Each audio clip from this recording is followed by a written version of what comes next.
This is PTV World. I am SYED SHABAHAT and you are watching Fault Lines. In the pre-industrial age of mankind, war were fought a bit more ruthlessly. The economic blockades of cities and castles were an important weapons of war, where people were strangulated financially and administratively, where money, food supplies, and other necessities of life would not be allowed into these cities and castles, to a point where people would surrender in subjugation against the oppressor. And this continued till 1920, when League of the Nation was created, and League of the Nation institutionalized this weapon of war, calling it sanctions. The concept of sanctions continued till the birth of United Nations. And United Nations successfully made it a weapon used during the times of the peace. Every country that has tried to stand against the unipolar economic order of the world has been made to pay the price through these sanctions. And if I just run through the list of the countries that are facing sanctions today, you'll realize how big the problem is. Iran, Iraq, North Korea, Syria, Sudan, Afghanistan, Yemen, Somalia, Congo, Myanmar, Belarus, Zimbabwe. The list is very long, and the recent inclusion is China and Russia. Our team has prepared a package. Watch the package before I bring my first guest to the program. In contemporary world, there is quite advanced level of economic and financial globalization, which is a double-edged sword, as those arteries of globalization can also become flashpoints of conflict. While the world experienced a golden age of the international economic integration in the 1990s and the 2000s, in the more recent past there has been an emergence of interstate political conflicts, political polarization, and extensive use of coercive sanctions intended to limit the international movement of goods, assets, and people. In this complex, interdependent world, economic sanctions provide a policy tool short of military force for punishing or forestalling the objectionable actions. Economic sanctions are penalties levied against the country, its officials, or private citizens, either as punishment or in an effort to provide disincentives for the targeted policies and actions. Advocates of the sanctions argue that sanctions will deter aggressive action and compel better behavior. But the reality is that both the deterrent and the punitive effect of the sanctions have fallen dramatically amid the rampant overuse. Besides the disproportionality inducing suffering of the vulnerable populations, sanctions are rendering it difficult to deal with the collective global problems such as the climate change, international economic coordination, or the vaccine distribution. Moreover, impulsive resort to the economic weapon has aggravated the global economic fault lines, destabilizing the economic globalization and pushing the world back to autarky. And that's why British economist John Maynard Keynes urged the sanction supporters to focus on providing assistance to the injured party instead of imposing sanctions.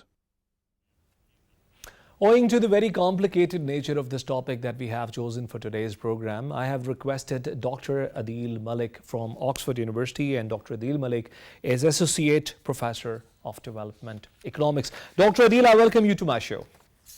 Thank you very much, Sabahat, for having me back at your program, Fault Lines. It's a great pleasure to be participating in this important session. Thank you very much, Dr. First of all, I would like to understand the historical role of sanctions, as you might have heard in the beginning of the program. What is the historical role of sanctions? Sanctions are an age-old instrument to control the destiny of other countries. And I think if you were to look back at human history in Europe, in the medieval era, also in the Islamic world, you had these big tribes who would control trade routes, would not allow opponent tribes to participate in trade, to use the main trade infrastructure. And of course, these have become more sophisticated over time. And today, you have a variety of instruments that are becoming very sophisticated. The international financial and payment system, For example, today the United States and its partners have applied the SWIFT sanctions, which means that a lot of the Russian banks cannot use the international payment transfer system. So they're cut off from international financial payments. Now, these are all ways in which you can penalize states that are recalcitrant. Now, of course, there are a variety of sanctions. There are, of course, the military sanctions. You may not be able to purchase military equipment or its components.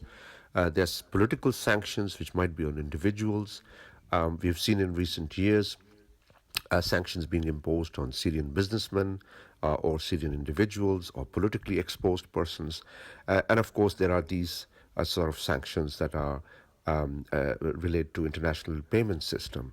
There are, of course, also sanctions that are applied by one state, the United States, and those sanctions become secondary sanctions, because if the United States sanctions an entity or a country or a sector, then a lot of other countries are forced to comply with those sanctions, because if they don't, they will not be able to do business in the United States. Now, that's such an important element that sometimes sanctions that are unilaterally imposed by the United States become secondary sanctions.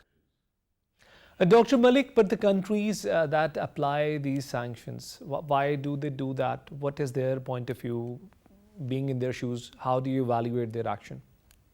It is essentially a question of power. All power wielders in the world, whether historical or contemporary, have tried to control or influence, subjects who refuse to comply. So it is to elicit compliance. And you have sanctions, maybe in a rural region. In Pakistan, for example, a landlord might like to discipline a tenant, and there are a variety of ways. He can use the police station to discipline them or impose an FIR.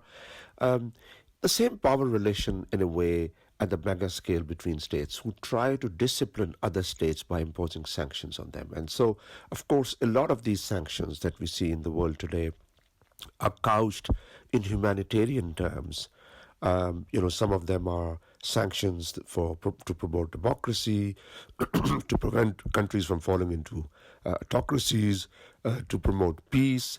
But the crude aspect of all of these sanctions is to discipline states that fail to comply, and to send a signal to other states that if you also fail to comply, you will also be subjected to similar sanctions. So in recent history, for example, we've seen sanctions being imposed on Iraq. Now, of course, there was an entire humanitarian agenda around those sanctions, but as a matter of fact, a lot of studies have shown us about the plight of the Iraqi children, about the way in which the Iraqi health system was crushed to the ground, and larger humanitarian consequences of those sanctions. So it's ironical that a lot of these sanctions are imposed for good purposes to discipline actors who fail to comply. But in large measure, the sanctions that we see being applied either unilaterally by one or two states or multilaterally or by a group of states are effectively instruments of power, which are used to discipline states that fail to comply. Dr. Malik, since you have touched upon the Middle East, which is another area of your expertise, would you kindly tell me that how sanctions have affected a country maybe as good as Iran, how Iran has responded to the sanctions that have been raised on Iran for such a long time now? Thank you, Shabahat. This is a great question. The idea that, sanctions will change outcomes on the ground is a very fraught one. Iranian sanctions are a prime example. They haven't changed the regime. They haven't really resulted in the overthrow of the regime, but they have significantly weakened the regime. So, in fact, a lot of the sanctions that are applied in principle to overthrow the regime, they actually lead to the entrenchment of the regime. They are, in fact, a collective punishment of society. Let's make no mistake. A lot of the sanctions that we see being applied in the modern era, at least in the last 20, 30 years, are a collective punishment of society. And in fact, they hurt precisely that segment of the population which is crucial for democratic change. So, consider Iran. In Iran, all the sanctions that have been applied by the West have actually ended up strengthening Iran's state owned enterprises, Iran's state owned sectors. Whereas the private sector, the middle class, is absolutely squeezed. Now, that has created a huge disparity between the state sector and the very poor people, the middle classes. And we know from democratization theory how important are middle classes for political development of societies. The fact that the sanctions affect those middle classes and actually take these countries away from general democratic opening means that they do exactly the opposite of what they're intended, or at least what is the stated intention. Now, of course, when the United States applies sanctions on countries like Syria, it is under no illusion that it will change the regime behavior, but it is a way to bargain. So let's say in 3 or 4 years' time, when Syria comes on the negotiating table, sanctions would be part of that negotiation package, which is to say Syrian negotiators will negotiate with the United States and say, well, you remove sanctions and then we'll give some concessions. So even if the United States knows that sanctions today on Syria are not going to be effective in changing regime behavior, it is a very crucial bargaining tool that will remain, and we've seen that in the context of Pakistan as well. FATF is an important bargaining tool that remains on the table, and the country's decision makers from time to time will be forced to concede things in order to get concession on the FATF front. Dr. Adil, what I understand of your conversation is that there are so many bad parts of these sanctions. So is there a good thing about the sanctions as well? Is it all that bad? Again, Shabahat, this is a very important question. Of course, sanctions squeeze economies, disrupt their payment system and trading relations. But what are the larger, wider economy-wide consequences? It's an important question. And I think there are many, and we could actually do an entire program on that. But very briefly, I would like to highlight two aspects. One is that a lot of countries that have been subjected to international sanctions have witnessed a rise in informal economy. So the region that I work on, the Middle East, you can see how sanctions on Gaddafi's Libya actually increased the volume and scale and scope of informal trade, cross-border informal trade. So a lot of new ports and trading centers, new routes that would bypass sanctions emerged, and that changed not only the political economy of Libya, but also changed the political economy of Tunisia. Today, a lot of the informal trade routes that, again, the European agencies are trying to fight, not just for illicit goods, but also for the illegal migration, are all routes that developed during the time when sanctions were imposed on Libya. So there are consequences for that country, but there are also consequences for the Dr. Malik, for the region same, at large. Dr. Malik, but as we are again discussing Middle East, so does the same rule have applied on Iran and Iraq as well? I mean, do you see any benefits that the two economies have taken from sanctions? You're absolutely right. We see the same effect in the case of Iraq, because when Iraq was sanctioned, the regime, Saddam Hussein's regime, leveraged a variety of new informal trading relations with local tribes, with neighboring countries, in ways that helped Iraq to bypass those sanctions. And so a lot of the informal trade corridors that we see developing between Iraq and Jordan, for example, are a product of that time. Because obviously when you are sanctioned, you try and evade it, and you evade it by engaging in smuggling, patronizing informal cross-border trade, leveraging new relations with tribes and with neighboring countries. And that's happened throughout history, and we see it also in recent times. Same for Iran, because Iran, in a way, in the wake of sanctions, for many Iranian traders, alternative ports emerged. Dubai, for example, until it was recently tightened up, was entering literally was acting as an entry port center for trade for Iranians who use the Dubai port to trade with the rest of the world. So yes, whenever there are sanctions, particularly on trade, um, alternative trade corridors emerge.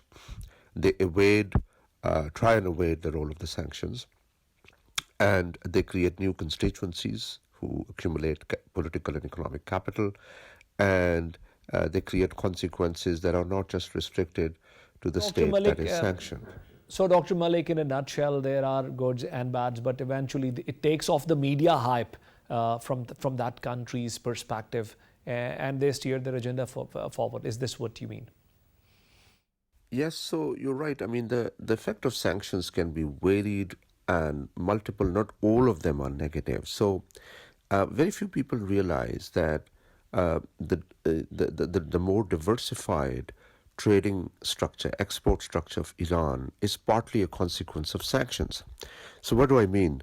A lot of resource rich countries like Iran, whose exports are dominated by oil, typically export only oil and a few other products. So 90% or 80% of their export basket is dominated by oil.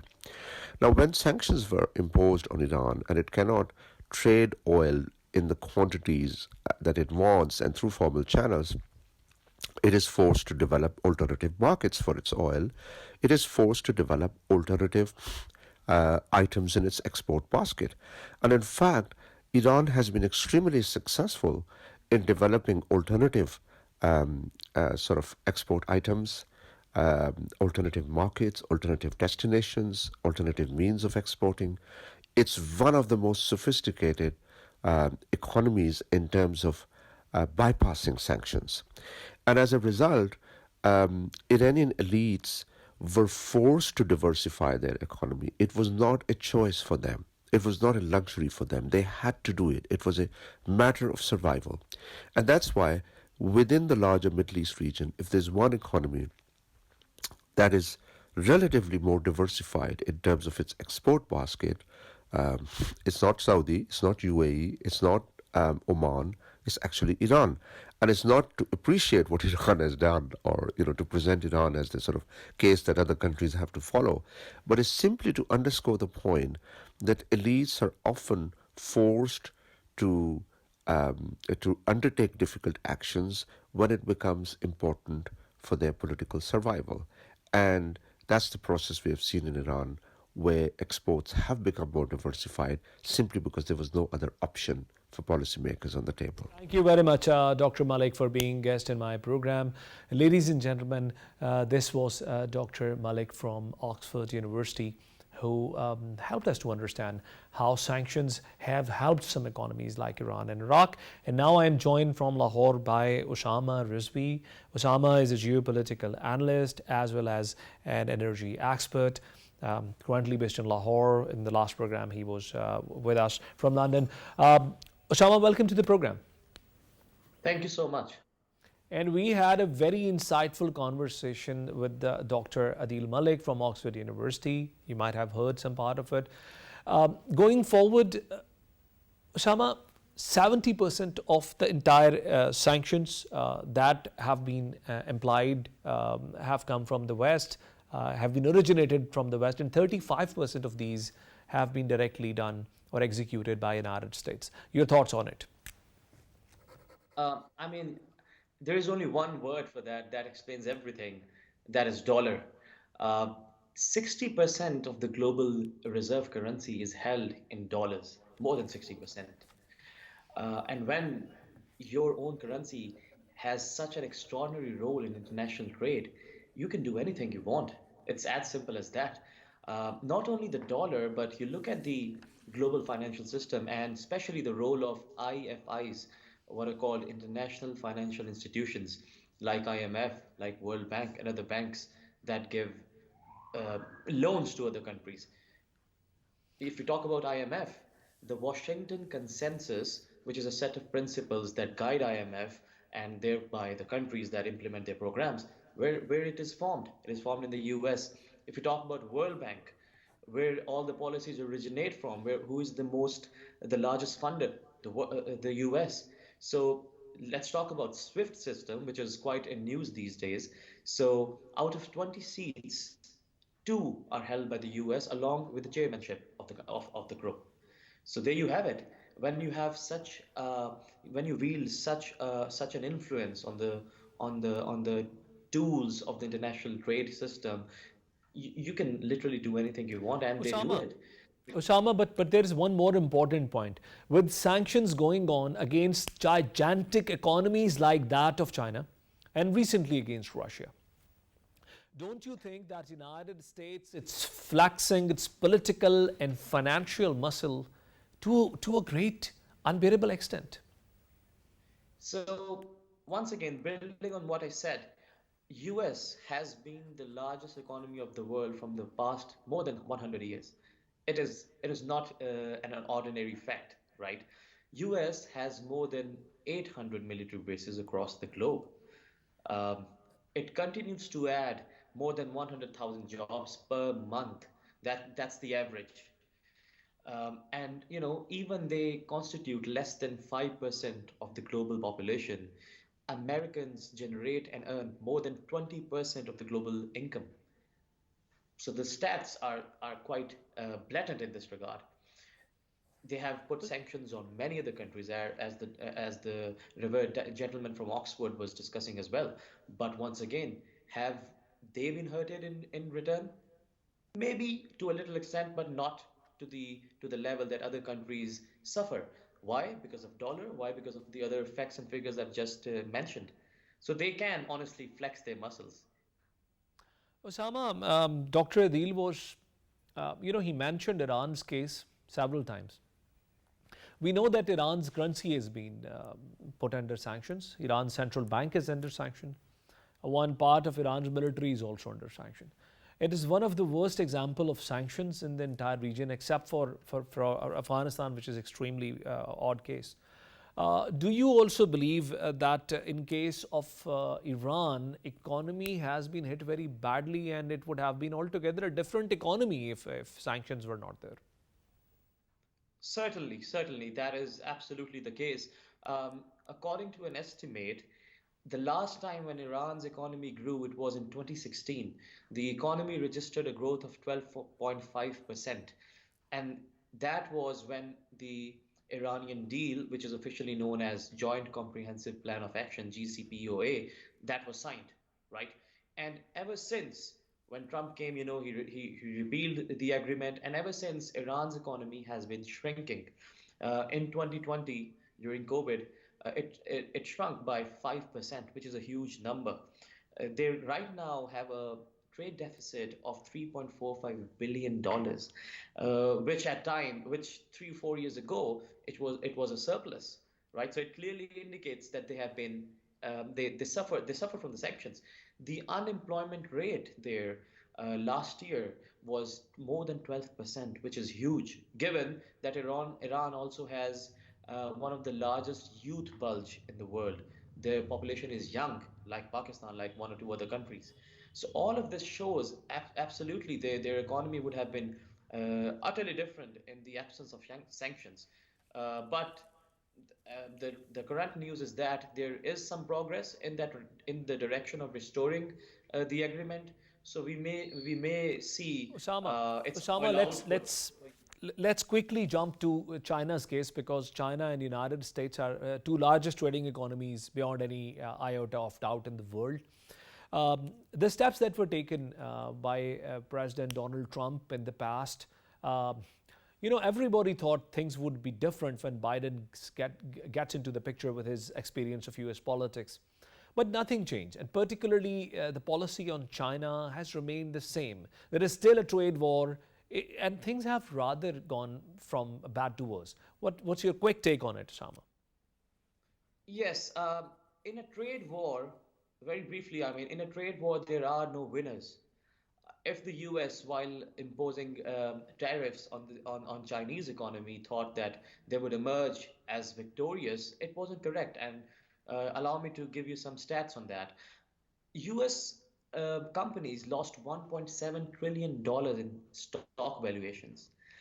US companies, the tariffs cost US companies, other companies, around $46 billion.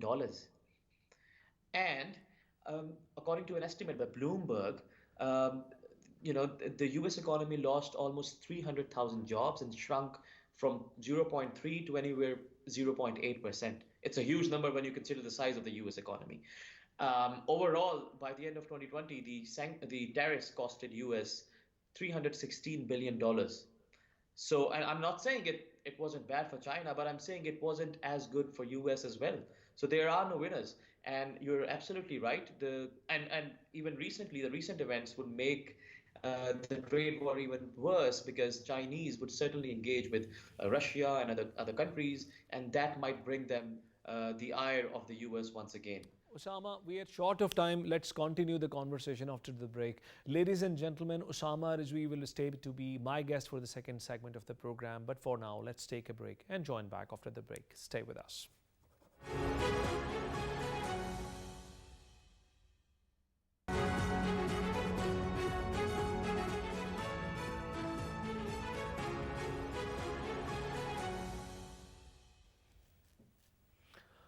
Welcome back, ladies and gentlemen. And now the topic is about the energy crisis. We all understand that energy is going crazily expensive, not only in Pakistan, but everywhere else in the world. And let me read a few statistics for you. The oil prices on Thursday for a Brent have jumped to $105 a barrel on Thursday.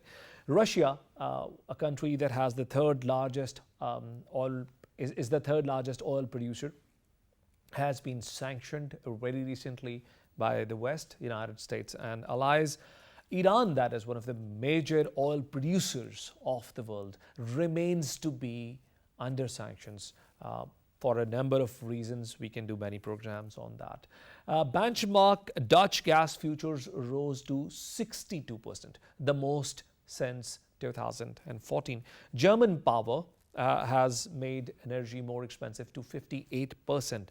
Coal and oil are also becoming expensive with each tick of the clock. Factory of the world, China, a country that we primarily rely for the entire manufacturing, is also trying to tackle with its energy crisis. Things are becoming more complicating for China. And OPEC, the association of the countries that produce oil, is minting good money out of it. Our team has prepared a package. Watch the package before I continue the conversation with my guest in the program.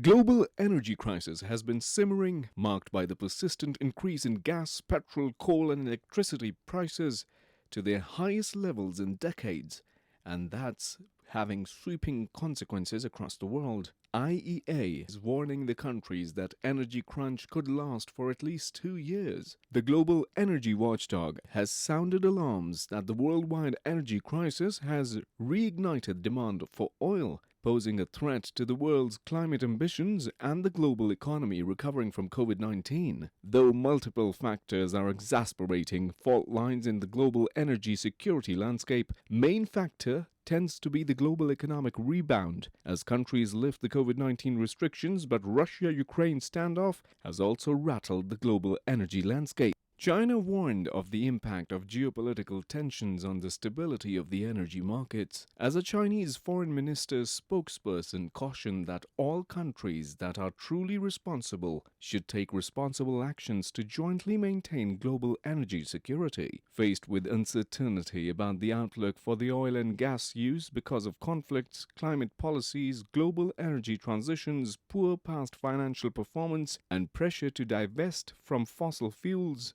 energy firms' investment in maintaining the flow of oil and gas is at records low today. France's Yellow Vest protests and Kazakhstan's recent unrest over fuel price hikes indicate implications of global energy woes, which could threaten the political orders. As the world is increasingly exposed to the volatile price of energy products, world leaders have to take steps to reduce the risk of energy price spikes and prepare for inevitable and unpredictable swings in the energy supply and use.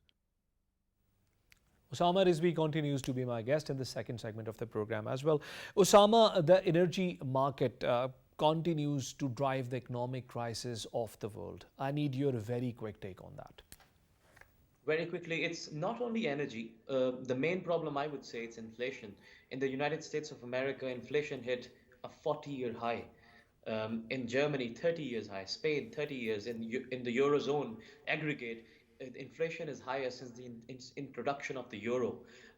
Similarly, in Pakistan, in East Asia, in Southeast Asia. So main issue is inflation, exacerbated by other issues such as energy, which was a mix of the countries, the Europe's own policies, and then some geopolitical issues that was simmering at that point. So that's a quick Osama, take on two that. months ago, I had you in my program from London, and you told us that there are supply chain crises that are primarily driving the problem in this energy sector.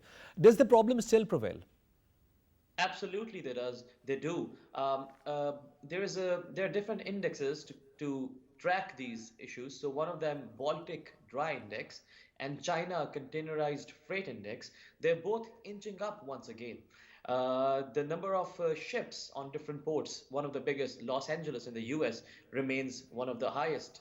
Bloomberg's Commodity Price Index is at an all-time high, signaling that the issues in the global supply chains still remain. So yes, indeed, they still remain, and it will take a little bit more time for them to be resolved.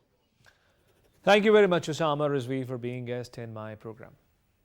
Ladies and gentlemen, this was Osama Rizvi, an expert on economy as well as on energy, and he was telling us a few things that continue to be a problem for the entire world. That includes the developed countries as well. We see that the situation of countries like United States and Europe, I mean a region like Europe that has resources, that has money, that drives the world market, still they have not been able to come out of the crisis. And I have invited a guest from United Kingdom. His name is Seb Kennedy. He's founding editor of Energy Flux, writes extensively on the issues of energy. We'll have a quick conversation with Seb. Seb, welcome to my program. Thank you. Pleasure. Seb, what policies of Europe do you blame for the current energy crisis that it faces today? Well, there are many factors at play, and you can't really lay the blame at any individual policy. We're talking about many decisions that have been taken over many years that have led us to the point where we're at.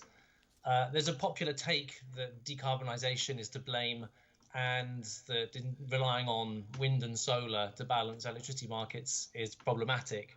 I'd say that's a factor in the situation, but it's definitely not even a significant one. We've got to look more structurally at the problems that Europe faces. There's been an immense failure of energy efficiency policies. So we have very wasteful housing stock that leaks vast amounts of heat through leaky roofs and windows. And there have been many attempts to roll out policies to address that, to retrofit homes. And these policies have failed over the years, one after the other. There's also been kind of waning production of domestic oil and gas within European waters and with European territory. That's a combination of factors. So that's a policy choice. Some countries have decided to wind down their oil and gas production, but really that's a future decision. That's not actually led us to where we're at now. This is something that's going to happen in the future. Oil and gas exploration in Europe, it's not been very successful, even in countries that have actually tried really hard to increase their domestic production of oil and gas. If you look at Poland is a country that's done more than any other really to diversify away from Russian energy sources, for example. So they're trying to stop buying Russian gas. They had an immense fracking campaign. They tried to frack shale rocks to unlock shale gas resources, and that program simply failed to find the resources that it was hoped to unveil. Mr. Kennedy, can I interrupt you here? How bad are the economic outcomes of this entire energy crisis? Because for us in this part of the world, it's just statistics, it's just numbers. We do not actually see how bad the economy has gone in Europe. So can you give me a quick stock take of the economic outlook of Europe at the moment by the virtue of these energy crises that we are just talking about? Yeah, sure. So the simple answer is that everybody's paying more for energy. I think that's a given. I'd say the impact on consumers hasn't really been felt in its fullest force yet, because there's a lag in how quickly the wholesale prices get fed through to consumers.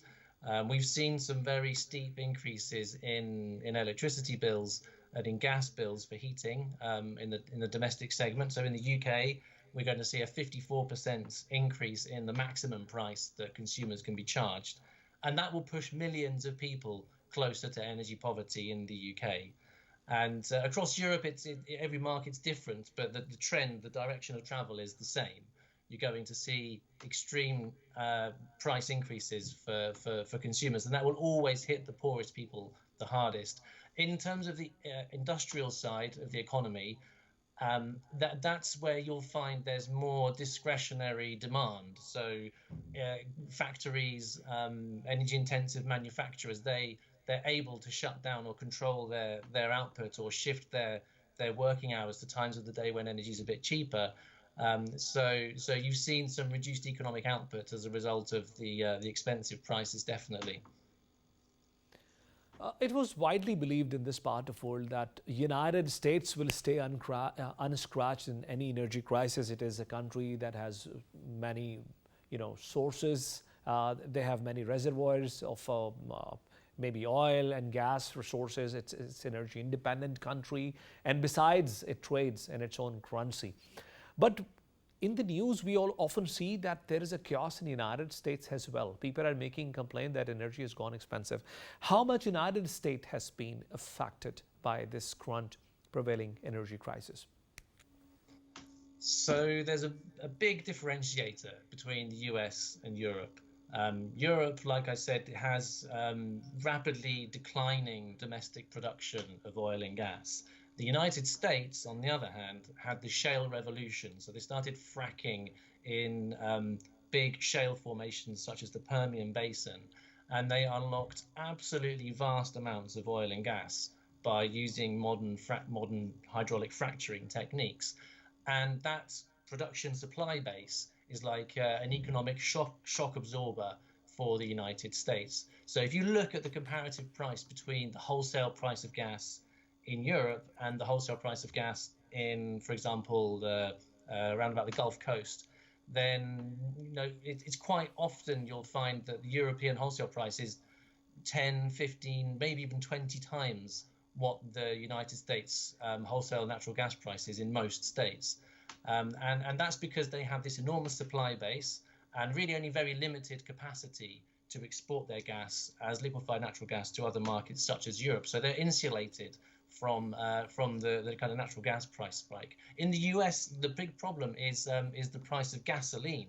That's a very political problem. And while the US actually has much cheaper gasoline than in pretty much all of Europe, it's such a sensitive issue that the price at the pump, it becomes a real problem when you have midterm elections looming. And so you've seen the Biden administration doing everything it can to get OPEC members to increase production to kind of bring the price down at the pump in time for the midterm elections. Seb, in the last 2 minutes of my program, I have a very pertinent question, and I needed an expert like you to respond to it. Will the entire world remain to be at mercy of the countries of OPEC when it comes to the supplies? Are we entirely at their mercy, or is there anything that is going to help us in a short term or maybe eventually in a long term? I wish I had something positive to tell you, but really the answer is no. In the kind of short term, nothing can really change very quickly in the energy sector because demand reduction takes a long time. So energy efficiency gains in internal combustion engine vehicles, they're very slow to roll out. They're very incremental. The uptake of electric vehicles is it's rapid on a kind of yearly basis, but in terms of the existing stock of cars, it's still going to take decades to kind of to eat into the amount of internal combustion engine vehicles on the roads. And these kind of transformations, they need to happen, but they'll be very slow. Same with improvements in public transport. These things need to be planned, constructed, and then adopted, and they all take many years. Oil is very entrenched in the global economy. There's not going to be any kind of new magical source of energy that's cheap and abundant and is suddenly in our lives, and it means we don't have to go to buy expensive oil anymore. Got it, Seb. Seb, thank you so much. We're running out of time. We'll have to close this very exciting conversation here, but thank you very much for being my guest again.